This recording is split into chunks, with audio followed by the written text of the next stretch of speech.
سور سور سور الله لا إله إلا هو الحي القيوم لا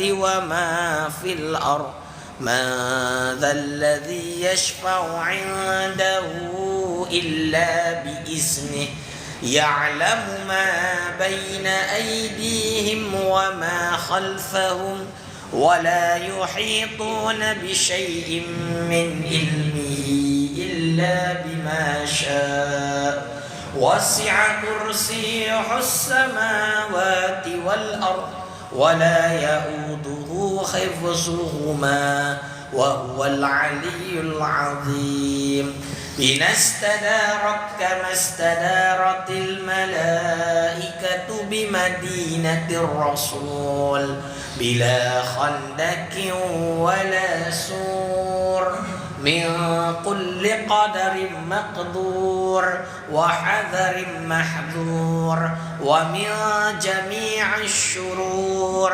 تترسنا بالله تترسنا بالله تترسنا بالله من عدونا وعدو الله من ساك عرش الله إلى قاء أرض الله بمئة ألف ألف ألف لا حول ولا قوة إلا بالله العلي العظيم عظيمته لا تنشق بمئة ألف ألف ألف لا حول ولا قوة إلا بالله العلي العظيم صنعته لا تنقطع بمئة ألف ألف ألف لا حول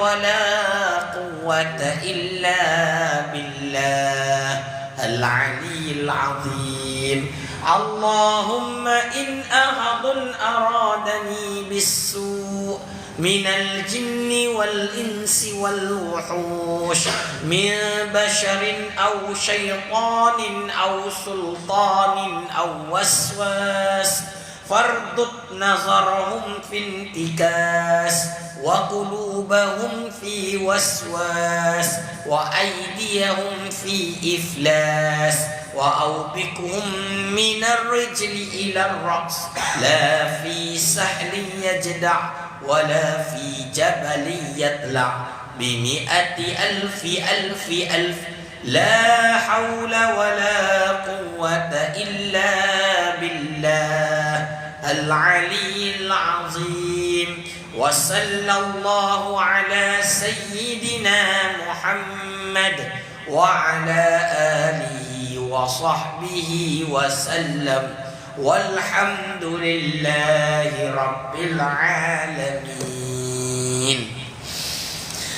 بسم الله الرحمن الرحيم الحمد لله رب العالمين والصلاة والسلام على أشرف الأنبياء والمرسلين سيدنا محمد وعلى آله وصحبه أجمعين قال رب اشرح لي صدري ويسر لي أمري واحلل عقدة من لساني يفقهوا قولي subhan bernyawa mendengar melihat mencerap segala panca indera dan Allah Subhanahu taala menjadikan kita menunaikan salat subuh secara berjemaah dan Allah kekalkan kita berada dalam majlis ilmu.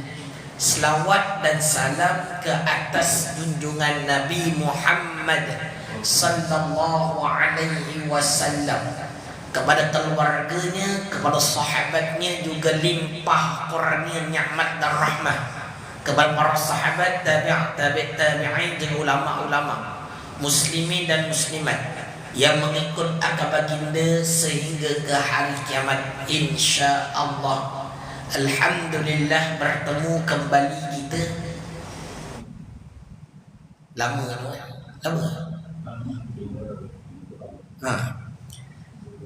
Tapi tak apa, yang penting baca kan, baca sendiri. Baca sendiri khatam terus, InsyaAllah. Tapi kita sambunglah yang hari itu. Kitab apa? Kitab Faridatul Faraid fi ilmi aqaid, pada bicara ilmu tauhid. Penting ke? Penting sangat ni ilmu tauhid, ilmu yang sangat penting. Kalau tak dapat ni susah cerita dia. Susah dunia, susah akhirat. Betul. Susah dunia sebab apa? Bila kita ilmu tauhid tak kuat dalam hati, macam-macam penyakit akan datang. Ya ke? Ya.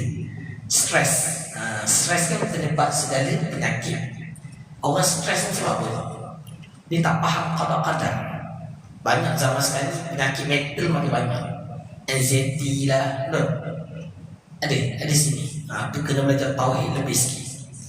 Kalau rasa anxiety, rasa tertekan di hidup ni macam tak bahagia, sebab kita tak betul-betul menguasai ilmu tauhid yang bukan tinggi-tinggi, yang asas. Orang Islam sebab itu ditekankan ilmu tauhid, sebab ilmu tauhid adalah ilmu pengurusan pemikiran. Ini ulama bahaskan, kalau kita belajar, wajib belajar ilmu fardu ain. Kan pendengar setelah cerita sebelum tu, apa di ilmu fardu ain yang wajib bagi tiap-tiap mukallaf?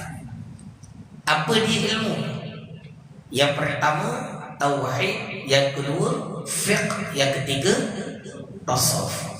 Ilmu tauhid ialah berkenaan pengurusan pemikiran. Orang tak belajar tauhid, otak dia tak mantap. Betul. Betul. Ada dia masalah. Kadang-kadang tak ada masalah pun jadi masalah. Tu. Yang kedua ilmu fiqh, iaitu ilmu yang membawa kepada pengurusan tindakan dan juga perkataan. Orang belajar fiqh, dia akan jaga tindakan. Sebab itu dalam fiqh ada banyak hukum-hukum yang melibatkan tindakan. Macam solat ada tindakan ni. Puasa, zakat, haji, itu semua ada tindakan. Dan kemudian ni ilmu tasawuf adalah ilmu pengurusan emosi dan juga akhlak.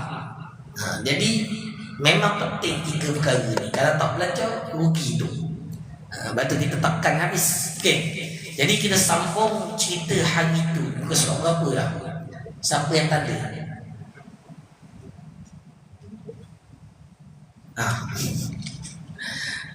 Sungguh bukan kitab sendiri susah. Kalau kitab sendiri itu senang, mana tempat tanda. Nak tanda kan surau apa ni? Ada Cina. Jumpa tak? Surat 12 lah. Kata silap saya lah. Mana 12? Ke surat 12, sifat harus bagi Allah. Dah 1, 2, 3, 4, 5, 6, 7, 8. Buka je lah tahu. Kita ambil muka surat 12. 1, 2, 3, 4, 5, 6, 7, 8, 9, 10, 11, 12. Kita tahu 12 baris daripada atas. Boleh? Cuba, betul tak betul? Biar kita ambil je lah. Betul tak betul? Masjid mana orang tanya? Masjid mana ni? Masjid apa?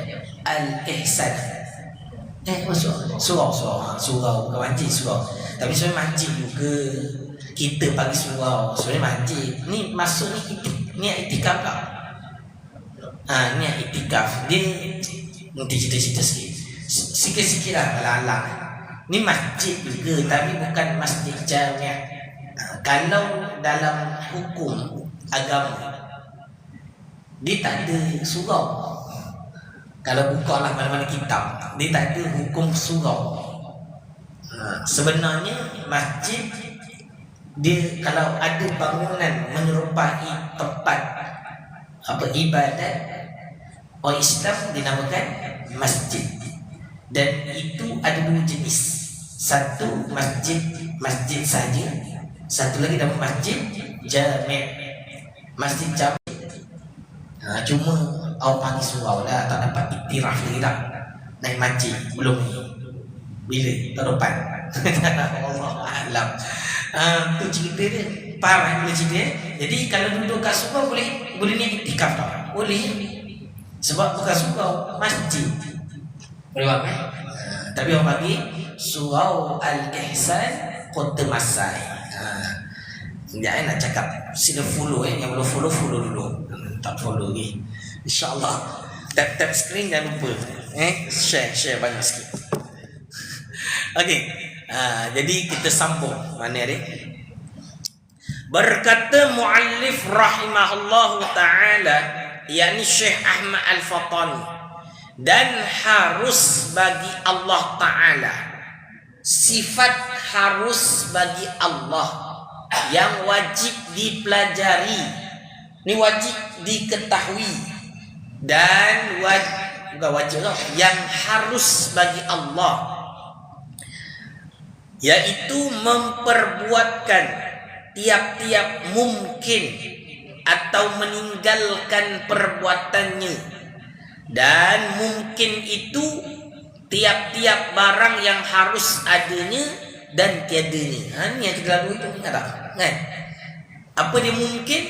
Harus ada, harus tiada. Kalau orang Melayu sekarang, orang zaman dulu kata harus, orang sekarang tak faham dah. Orang sekarang faham boleh. Faham tak? Boleh ada, boleh tiada. Tu mungkin. Kan kita guna kata boleh sama sekarang. Malaysia boleh. Kalau guna kata boleh sekarang. Gitu. Jadi apa yang kita faham sini, harus bagi Allah mengadakan dan mentiadakan makhluk. Mungkin tu makhluk lah, harus ada, harus tiada. Okey, setakat ni boleh. Dan dalil, ada sifat lawan tak? Tak ada. Mana ada sifat lawan? Sifat lawan sifat mustahil. Teruk pada dalil. Dan dalil atas demikian itu, dalil bagi Allah bersifat dengan sifat harus itu, bahawasanya jika wajib atas Allah Ta'ala memperbuatkan sesuatu atau meninggalkan dia, nescaya jadilah yang jaiz itu wajib, yang harus itu wajib, atau jadilah yang jaiz itu mustahil. Jadi tak kena tu macam mana? Gini contoh, kita doa, wajib tak Allah Ta'ala memperkenankan doa kita? Wajib tak? Wajib. Kita doa, kan kita digalakkan untuk berdoa tu. Ud'uni istajib lakum. Berdoalah maka aku akan istijab lah. Mana mengkabulkan doa. Nak tanya, wajib tak Allah Ta'ala mengkabulkan doa kita, permintaan kita? Wajib tak? Kenapa? Kalau wajib, maka lemah Allah. Kenapa lemah?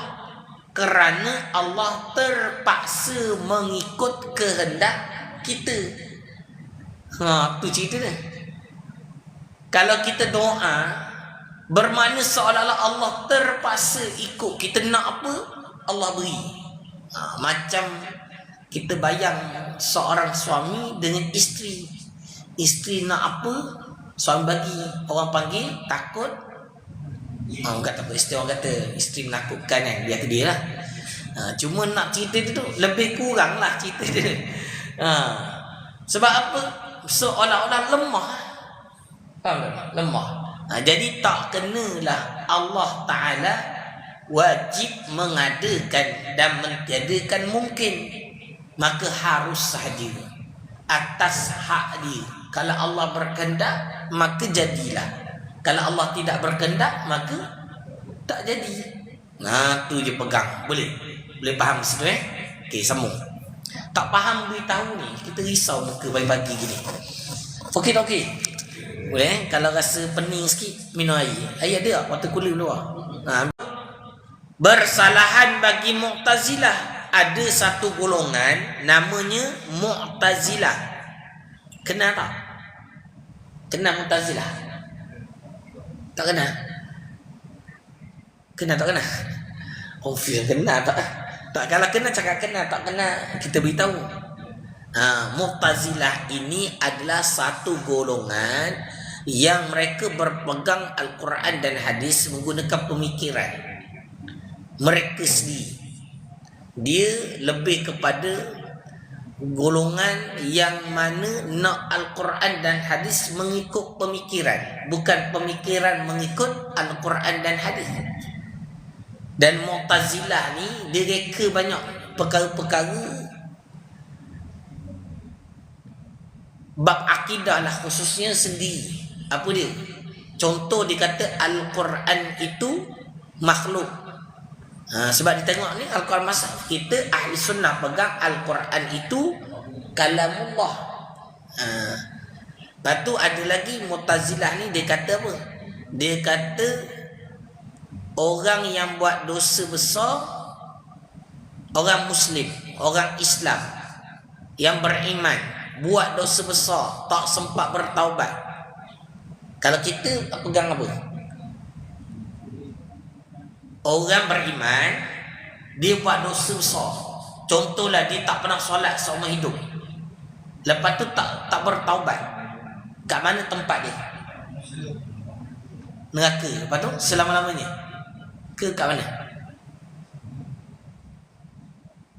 Neraka. Lepas tu situ je. Lepas tu masuk syurga juga. Ni ahli sunnah wal jamaah berpegang orang yang mukmin buat dosa besar, akidah dia betul tapi ibadatnya masalah. Segala perbuatan itu ada masalah. Lalu orang gini mati tanpa bertaubat. Pada ahli sunnah wal jamaah, orang ini tetap akan masuk syurga. Tetapi jika memang betul-betul berat timbangan keburukan disebabkan tidak bertaubat, maka dicelup dulu dalam neraka. Faham tak? Celup macam mana? Celup lama jugalah. Macam kita celup macam sekejap kan. Kalau kata celup dalam neraka ni ratus-ratus ribu tahun juga. Wallahu a'lam. Tengoklah keadaan. Tu cerita dia. Faham tak? Tapi orang yang banyak buat ibadat, qiyamul lail, solat tak tinggal, memang betul-betul jaga semua, tapi akidahnya salah, kufur, walaupun dia dalam keadaan buat ibadat, tapi i'tiqad, akidahnya tu bersalahan dengan yang sebenarnya. Orang kata sesat, senang kata kufur. Maka walaupun banyak ibadat macam mana sekalipun, bangun pukul 3 pagi tadi pun tak dapat nilai di sisi Allah, maka tempatnya tetap di neraka. Tu yang takut. Ini bukan kita reka ustaz. Ustaz jangan buat kerja Tuhan. La ilaha illallah. Bukan kaya. Ini namanya hukum syarak. Hukum syarak maknanya hukum yang telah ditetapkan dalam Al-Quran dan hadis. Cuma ulama jadikan dia satu bentuk kefahaman. Jadi kita kena faham lah. Nak masuk syurga kena akidah betul dan juga amalan kena betul. Kena buat lah. Nak masuk neraka senang saja. Iaitu buatlah banyak keburukan. Kalau nak selama-lamanya, maka akidahnya kufur. Faham tak? Jadi kena belajarlah cerita dia. Zaman sekarang orang Mu'tazilah ini adalah golongan yang tak belajar tauhid. Zaman sekarang ni nama. Sebab itulah kalau kita tak belajar tauhid, kita akan termasuk di sini. Kenapa? Contohlah zaman saya dulu tak belajar tauhid. Saya, orang lain saya. Kita ada etikad tengok sesuatu perkara. Kita kata apa? Allah beri kuasa dekat kita. Allah beri kuasa dekat kita, dengan kuasa Allah beri itulah kita buat. Maka di situlah Allah beri dosa dan pahala. Sebab apa? Sebab Allah beri akal kat kita. Akal tu macam kuasa untuk memilih di antara baik dan buruk. Maka sebab itulah saya pilih baik dan buruk. Maka Allah Ta'ala berikan dosa dan pahala berdasarkan apa yang saya pilih melalui akal tersebut. Betul? Macam betul Ustaz. Betul? Betul akidah itu? Faham tak faham ni? Kena ulang balik. Ulang balik. Dengar betul-betul ni. La ilaha illallah. Risau pula Ustaz. Okey tak okey ni? Susah nak mikir. Pagi tak boleh mikir ya. Allah. Minai kan? Minai. Dengar mana-mana. Pagi ni kena belajar tauhid. Sebab biar otak kita berfungsi sikit. Baru kita fikir lebih sikit. Dia kadang-kadang Ustaz tak boleh belajar tauhid pagi-pagi. Ustaz macam tak masuk. Dia macam dia masuk sini keluar sini tu. Lagi tak apa. Sekali lagi dengar betul-betul. Dia kata kalau rasa ngantuk ni, bukan ngantuk, kata macam kurang berfungsi ke otak tengah buku ke apa, minai. Betul, tak tipu ni. Jadi sebulan balik dengar. Ada orang kata ni sebenarnya inilah akidah Mu'tazilah. Dia kata Allah beri akal pada kita untuk kita pilih, seolah-olah Allah beri kuasa dekat kita, kuasa memilih melalui perantaraan akal ni. Jadi bila kita pilih, sebab itu Allah beri dosa dan pahala atas pilihan yang kita lakukan. Allah Ta'ala tak kacau, kitalah yang menentukan berdasarkan akal yang Allah berikan pada kita. Faham tak? Ada tak orang pegang macam ni? Ramai. Zaman sekarang ramai orang pegang macam ni. Jadi bila orang pegang macam ni, itulah orang yang berpegang dengan pegangan Mu'tazilah. Saya buat live, saya buat ada apa panggil tu? Live, buat VTT lah, ada video TikTok semua. Ada orang ramai komen. Dia tu yang komen. Dia kata dia tak faham zahir dan hakikat. Zahir nampak seolah-olah kita pilih dengan akal. Hakikatnya Allah jadikan, Allah yang gerakkan akal kita buat pilihan tu, sebenarnya Allah Ta'ala yang jadikan hakikat. Tapi kita tak tahulah, jangan fikir kita nak ni je. Hakikat tu pegangan hati. Dari sudut zahir perbuatan kita, buatlah apa yang terbaik. Tu cara ahli sunnah wal jamaah. Ini nak faham lebih lagi memang nak kena duduk lama sikit. Lepas tu suruh follow. Dah follow belum? Ya, tak nampak pun. Follow lah, follow InsyaAllah. Okey, sambung. Jadi jangan jadi Mu'tazilah. Dengar ni maka ketahui daripada demikian itu bahawa Allah Ta'ala itu tiada wajib atasnya memperbuat sesuatu daripada mumkinat. Allah tak wajib buat makhluk. Bersalahan bagi Mu'tazilah. Pada kata mereka itu, Mu'tazilah kata apa ni? Ni dalam bab dia ni. Wajib atas Allah. Nampak? Mu'tazilah kata wajib atas Allah memperbuat salah dan islah. Salah artinya yang baik dan yang terlebih baik. Faham tak? Baik tu, ini ramai pegangan zaman sekarang tak belajar tauhid pun pegang macam ni. Ya. Gini contoh. Dia kata sebenarnya Allah Ta'ala tak nak benda buruk kat kita. Kita yang nak buruk. Allah nak berikan kita kebaikan je. Kita yang pilih keburukan. Ni ada kata-kata kan biasa zaman sekarang ni ayat-ayat viral tu. Apa ni? Kod-kod kan macam tu. Kitalah yang memilih keburukan. Allah hanya nak kebaikan. Makhluk tersalah dalam memilih keburukan. Itu ayat dia lebih kurang lah tu. Kadang-kadang dia ayat-ayat macam tu nampak macam healing. Ayat kata ayat healing. mazhab sekarang. Sebenarnya salah. Tak boleh. Akidah sesat. Itu akidah Mu'tazilah. Akidah Ahli Sunnah wal Jamaah, kalau Allah kehendaki baik, maka baik. Jadilah ia. Kalau Allah kehendaki buruk, berlaku buruk. Berlaku. Dan maka jadilah ia. Semuanya hak Allah. Sebab ada orang dia pegang hikmah. Kan kadang-kadang berlaku benda buruk pada kita lah. Lalu dia kata sabarlah, ni hikmah, mungkin ada benda Allah Ta'ala bagi lebih baik. Tak boleh cakap gitu sebenarnya. Seolah-olah itikad kita, biasa dengar kan? Mana kita seolah-olah kita kendak Allah Ta'ala nak bagi lebih baik dan terlebih baik. Itu baik. Jadi pegangan kita kena kata gini, sabarlah, ini hikmah, itu hak Allah. Dah settle tu patutnya. Dia punya ayat tu kau sikit je. Yang ni kadang-kadang kita Allah nak bagi lebih baik. Dan kalau gitu, pada satu kehidupan orang tu, katalah dia kena satu musibah, lepas tu kita cakap dia nanti Allah bagi lebih baik, tapi musibah lagi. Dan orang tu dah tak sabar lah. Tak faham lah. Akhirnya rosak akidah. Ini berlaku. Sebab itu bila kita nak cakap, kena ada ilmu. Kena ada tauhid yang betul. Kena boleh sebut sabarlah, hikmah. Hikmah tu maksudnya apa? Ramai orang memahami hikmah adalah akan lebih baik. Hikmah ni akan datang ada benda di sebaliknya itu lebih baik. Orang faham hikmah tak? Tapi sebenarnya hikmah tu bukan gitu. Hikmah maksudnya sesuai dengan hak ni. Tahu tak? Hikmah dia sesuai dengan hak ni. Haknya hak Allah.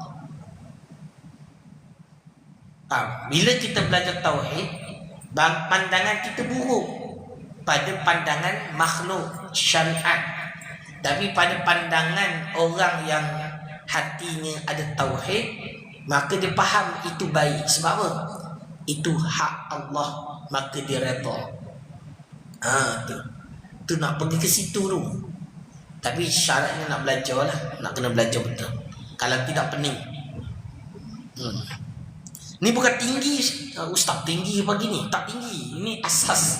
Ini memang betul. Asas dia belajar tauhid. Kita serahkan segala perkara berlaku itu. Kita faham bahawa itulah hak Allah. Tu asas dia tu. Okay. Jadi kalau kata Allah sayang kita semua, contohnya ada pernah dengar tak? Allah sayang semua. Pernah dengar Kalau kata Allah, betul Allah Ar-Rahman Ar-Rahim, sayang. Tapi saya nak tanya pula, orang kafir Allah sayang? Kalau kata Allah sayang semua, sayang, kenapa Allah campakkan ke neraka?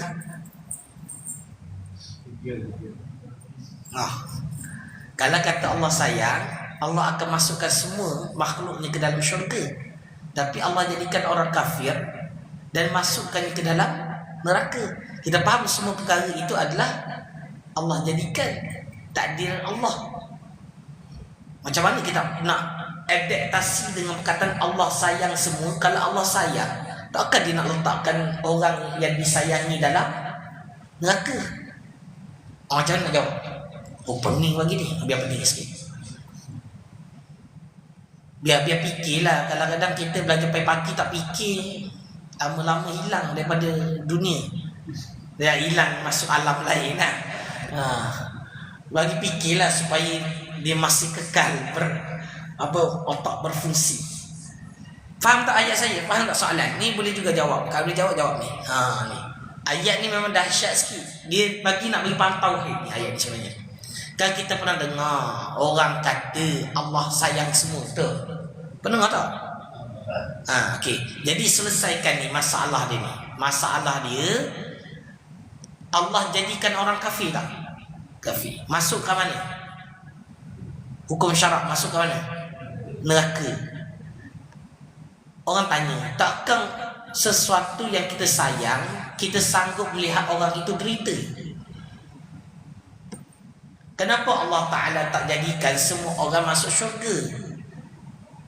Itu baru maksudnya kasih sayang. Macam mana jawab? Ada anak kita tanya soalan ni nak jawab, kena jawab ni. Kan ayah.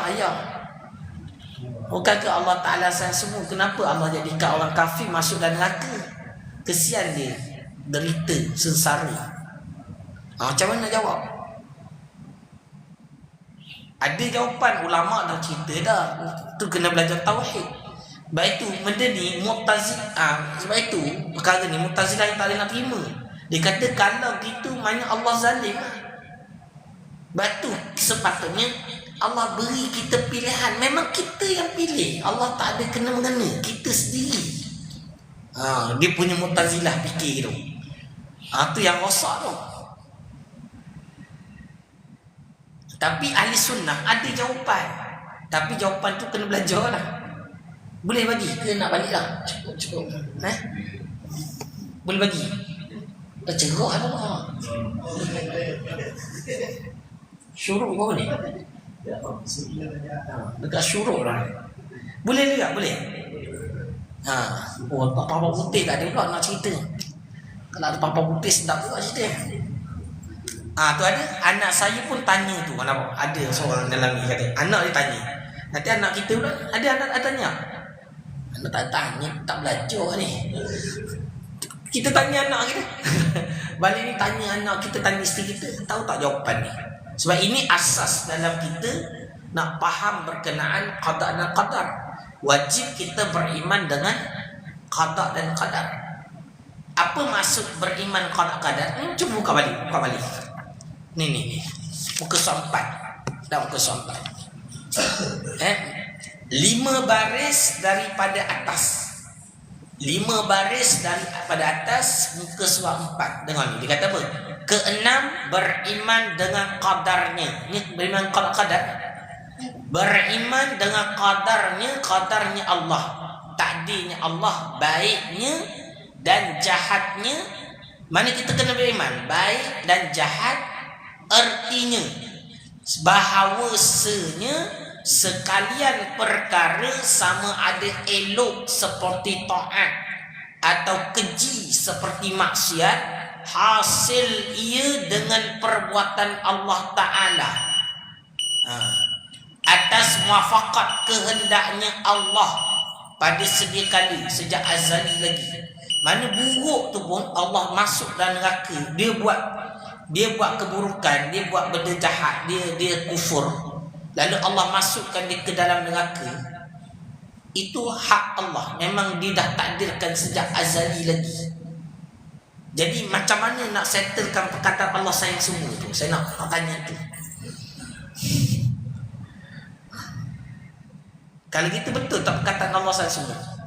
Penengok, takkan Allah tak sayang? Dia jadi gitu. Nampak? Sebab tu istilah ni nak kena tak boleh meletak je. Dia boleh diletakkan dengan kefahaman tauhid yang betul. Boleh jawab tak ni? Boleh? Macam tak nak takkan datang jawab. Boleh jawab tak? Pagi ni boleh jawab? Tu dah masuk dah waktu syuruk. Masuk syuruk. Boleh? Saya risau kan, saya cakap lain, keluar lain dia dalam keadaan mamai tu kan. Boleh? Okey. Tak ada warna putih, saya lukis kat ni okay. Dengar betul-betul dia punya ni. Dia punya. Sebab itulah kita kena faham betul-betul akidah ahli sunnah wal jamaah al-asyairah wal maturidiyah. Batu kena belajar betul. Bau sedap kita nak faham. Ini ada cerita pada adil dan zalim. Itu masa pegang tu dulu. Baru kita masuk dengan perkataan sayang tadi, sabar dulu. Kita faham dulu asas. Asas dia tentang adil dan zalim. Okey kan? Adil dan zalim. Apa maksud adil? Meletakkan sesuatu pada tempatnya atau haknya. Setuju dengan definisi ini? Macam tak setuju je. Setuju tak? Setuju Setuju jawab. Kita risau. Adil meletakkan sesuatu pada hak ni. Zalim meletakkan sesuatu bukan pada hak ni. Betul? Boleh terima? Boleh terima tu. Okey. Jadi bila kita faham definisi adil dan zalim, kita kembali satu perkara, tanya. Di atas muka bumi ini, tunjukkan saya satu perkara yang bukan hak Allah. Ada tak? Tak ada. Makna kata semua hak Allah. Jadi bila kita faham semua hak Allah, apa sahaja Allah jadikan dan kehendaki, adil ke zalim? Adil. Sebab semua hak dia. Allah nak jadikan orang itu Muslim, lalu mati dalam keadaan beriman, lalu dimasukkan ke dalam syurga, itu hak dia. Allah jadikan orang itu kufur, lalu mati dalam keadaan kufur, lalu dimasukkan ke dalam neraka, itu juga hak dia. Boleh faham tak? Itu hak. Jadi cerita hak dia tu, Allah jadikan kita itu secara hak tu hakikat. Faham pada hakikat. Zahir memang betul kita tak tahu apa yang berlaku dalam kehidupan seorang. Kita tahu semuanya atas hak Allah. Ada Allah jadikan lahir daripada kufur, akhirnya beriman masuk dalam syurga. Ada. Tapi ada juga Allah Ta'ala jadikan lahir daripada orang beriman, lalu mati dalam keadaan kufur, masuk neraka. Ada. Jadi macam mana nak faham ni? Faham tu pada hak. Okey, itu satu sudut pandang. Sabar dulu. Nak pergi pula ayat kedua. Sebab itulah perkataan Allah sayang semua ni perlu dinilai kembali. Dia gini, kena faham. Sebab itulah kita memahami tentang ayat Ar-Rahman Ar-Rahim. Dengar tak? Ar-Rahman Ar-Rahim. Tu pegang kat situ. Allah bernama Ar-Rahman. Apa maksud Ar-Rahman? Iaitu Allah bernama Ar-Rahman. Apa dia? Maha Pengasih. Ar-Rahim, Maha Penyayang. Apa maksud Ar-Rahman pengasih? Pengasih macam mana? Iaitu Allah beri nikmat pada semua, tak kiralah beriman atau tidak beriman. Hatta binatang dan tumbuh-tumbuhan pun mendapat nikmat daripada Allah. Itulah namanya Ar-Rahman. Faham? Maknanya apa? Ar-Rahman berarti Allah yang memberikan nikmat kepada semua. Allah pengasih, kasih. Ar-Rahim sayang. Kasih tu kasih semua. Tapi sayang tu dipilih. Ar-Rahim ni terpilih. Ada sebahagian dapat, sebahagian tak dapat. Batu kita kena banyak doa, minta moga-moga kita dalam terpilih tersebut. Dan tapi orang yang beriman itu sebenarnya dah jadi pilihan tu. Kekalkan. Kekal Allah kekalkan. Tapi zahirnya kita kena belajar ilmu, khusus ilmu tauhid, untuk mengekalkan keimanan dan ketakwaan kita pada Allah. Sebab apa? Terpilih. Ar-Rahim ini yang mana Allah berikan dia dua nikmat terbesar, iaitu nikmat iman dan nikmat Islam. Tu pergi pada Ar-Rahim. Jadi selesai. Maknanya Allah memang berikan kasihnya kepada semua, tetapi sayangnya itu pada yang terpilih. Sedar. Tu je cerita. Kenapa gitu Ustaz? Kembali pada yang pertama. Maksudnya apa dia? Hak dia. Dia buat, dia jadikan siapa kita nak persoal. Bukan hak kita nak soal. Kita ada dua orang anak, kita ada RM100. Seorang bagi RM99, seorang bagi RM1. Boleh anak kata, ayah kenapa macam ni? Duit siapa? Tanyalah. Memanglah dari sudut satu pandangnya tak adil lah. Ni lebih, yang ni kurang kan. Tapi kalau sebut hak, ya atas mungkin ayah tengok yang RM1 ni rupanya budak yang baru lahir yang RM99 ni dah masuk universiti nak beli buku. Faham tak? Dah kalau kata gitu, nilaian itu bukan nilai pada sama rata, tapi nilaian itu pada haknya dan keperluan. Itu kalau pandang pada syarak sebenarnya. Kalau pada pandang pada hakikat, semuanya hak dia lah. Siapa kita nak persoal? Okey, dapat? Rasa boleh tidur nyenyak apa ni? Kerja tak jelas lagi, tanya. Jangan main senyap gitu. Okey, boleh. Yang ni dalam ni faham tak ni? Kalau tak faham tanya. Kita risau juga. Kalau sebut keperluan kehendak tu zahir syariat juga, tapi jawapan pada tauhid hak je, senang. Tu kita tak payah mempersoalkan hak orang lain. Nah, gitu cerita dia. Kalau kata orang lah, tapi kalau hak Allah lagi lah, itu semua dia milik dia. Hak tu apa? Milik dia. Batu kalau kita rasa memiliki, batu sakit hati. Betul? Orang yang rasa memiliki akan sengsara dan sakit hati. Sebab apa? Sebab dia rasa hak dia. Tapi kalau orang tak rasa memiliki, dia bila-bila boleh lepas. Batulah dia tak sengsara. Macam dululah, ingat tak masa ngorak awet dulu? Ingat tak? Masa muda ingat? Masa tu kan rasa macam kita tak ada awet, tiba-tiba awet tinggal kita. Apa? Bang pernah kena bang? Macam ada tu nampak? Ada? Tak ada? Tak ada. Nampak macam ada? Tak ada. Siapa sini ada? Ada? Nak cerita? Cerita. Tapi mungkin juga tak awet. Mungkin dulu abang sayang seorang tu. Ada rasa? Ada nak ngorak orang lain, tapi dia tu tolak awal-awal. Ada? Tak ada juga. Tak ada juga. Lain orang. Ni Tuan Razak macam mana? Ada? Oh tak ada juga? Memang tu kahwin je? Bagus-bagus. Jadi tak pernah rasa kan? Jadi kurang sengsara lah gitu. Kalau orang yang macam ada awet, lepas tu putus, ada kawan saya, dia ada sampai jadi gila pun ada. Betul.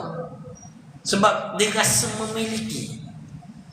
Bila sakit tau, bila kita memiliki, sakitnya lebih dalam. Batu kita hidup ni jangan rasa ada hak, kita tak ada hak. Sebab tu belajar tauhid, bila belajar tauhid hati tenang, sebab kita tahu semuanya hak Allah. Contohlah sekarang, sayang tak isteri, seorang dia sayang, yang lain tak sayang. Tengok yang luar, tengok. Seorang dia jawab. Sayang.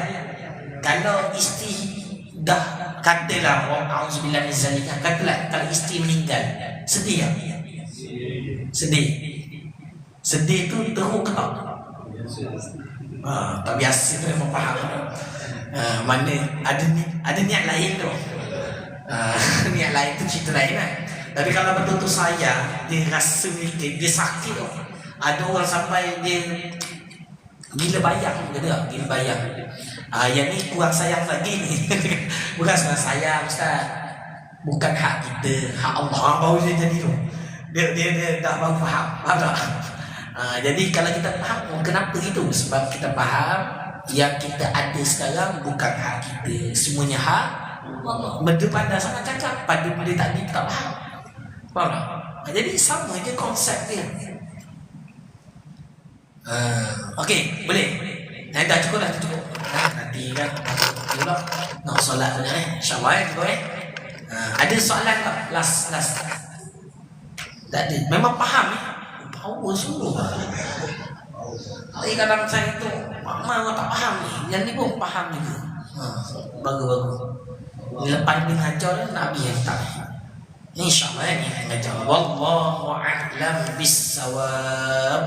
أعوذ بالله من الشيطان الرجيم بسم الله الرحمن الرحيم الحمد لله رب العالمين والصلاة والسلام على أشرف الأنبياء والمرسلين سيدنا محمد وعلى آله وصحبه أجمعين اللهم صل صلاة كاملة وسلم سلاما تاما على سيدنا محمد الذي تنحل به العقد وتنفرج به القرب وتقضى به الحوائج وتنال به الغغائب وحسن الخواتم ويستسقى الغمام وجهه الكريم وعلى آله وصحبه في كل لمحة ونفس بعدد كل معلوم لك. ربنا آتنا في الدنيا حسنة وفي الآخرة حسنة وقنا عذاب النار. وصلى الله على سيدنا محمد وعلى آله وصحبه وسلم والحمد لله رب العالمين والله